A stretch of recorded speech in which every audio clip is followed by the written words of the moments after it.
Yang pertama kalau kita bicara emas sama Bitcoin ya, kita harus tahu cara kerja emas dan Bitcoin itu mirip atau bahkan dikatakan sama persis. Oh iya? Sama persis. Ya, kita harus tahu dulu kenapa emas itu punya nilainya. Emas itu punya nilainya karena faktor nilai biaya eksplorasi. Biaya eksplorasi, biaya pertambangan. Ya, betul. Ya, jadi setiap emas yang diambil dari bumi itu ada biayanya. Betul. Untuk menggalinya, memurnikannya, lain sebagainya. Kurang lebih biaya eksplorasi emas itu sekitar hampir 50 US dollar per gramnya.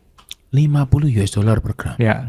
Kemudian ada biaya marketing dan lain sebagainya. Akhirnya sekarang dijual per 1 gramnya kan 100 dolaran lah per gramnya kurang lebih. Berarti emas itu kan semakin lama semakin cadangannya di dunia juga semakin lama sedikit kalau dieksplor terus. Selain daripada faktor supply yang terbatas itu ada demand ya, kemudian harganya jadi makin naik kan. Nah kalau kita bicara mengenai Bitcoin juga sama. Bitcoin itu setiap satu Bitcoin yang tercipta itu ada biaya listriknya.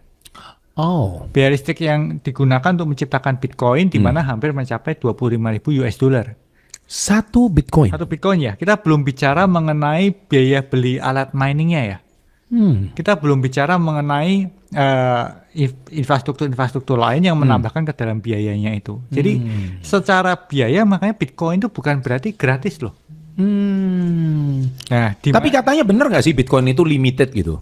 Jadi Bitcoin juga limited karena dia dikunci secara algoritma cuma ada 21 juta Bitcoin. Dan itu hoax atau benar nggak sih? Benar, karena satu hal yang menarik, sekali lagi kenapa Bitcoin itu dipercaya oleh banyak orang teknologi ya, itu karena kalau kita mengerti IT, kita bisa melihat sistemnya, cara kerjanya semua sudah ada di dalam softwarenya yang open source itu. Jadi kita bisa melihat Bitcoin yang tercipta setiap 10 menitnya itu berapa. Nah dari situ kalau kita kalikan dengan biaya fundamental, kemudian kita bisa kalikan dengan demand yang ada, maka terciptalah harga wajarnya Bitcoin.